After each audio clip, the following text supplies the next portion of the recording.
So hi mga kabs, maayong hapon.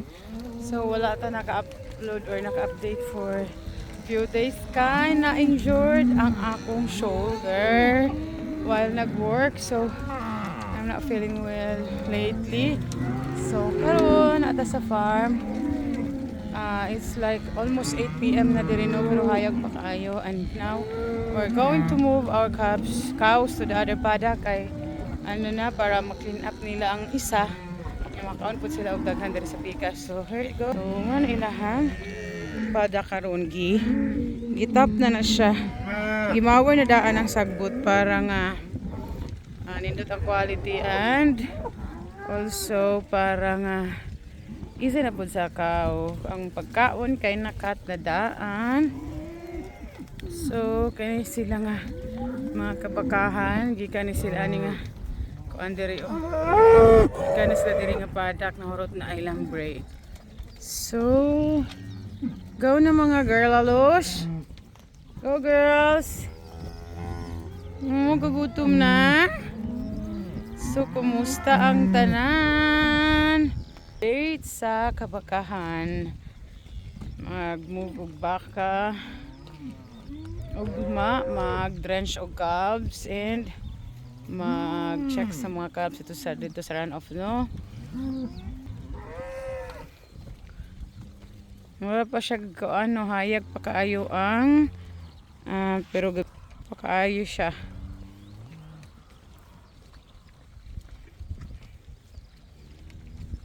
So ang kaganapan sa ating bakuran. Come on, come on. Go na. Shh, go out, go out. So, sige na, sige na. Ipay na sila, kainaan na sila sa ilang new paddock.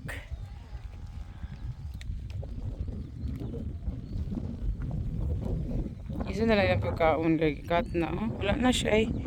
Wala lang magkuha sa ground.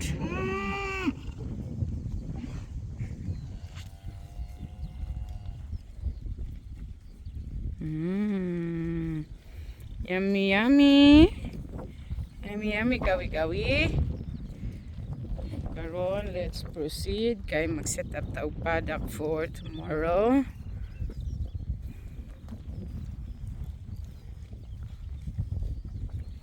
Lami ng kaon.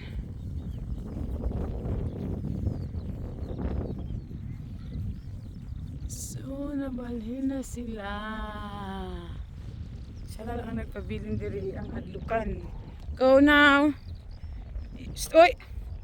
Naisa ka baka diri nga nagpabilin. Hey, get out, get out. Get out now. Get out. Uy! Pinahadlok.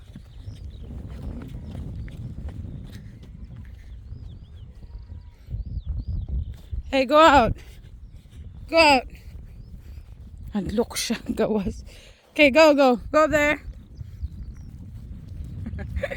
Hadlok siya, gawas. Hadlok sa kuha.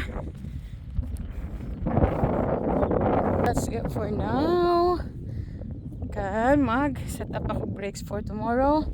Okay, bye. Thanks for watching.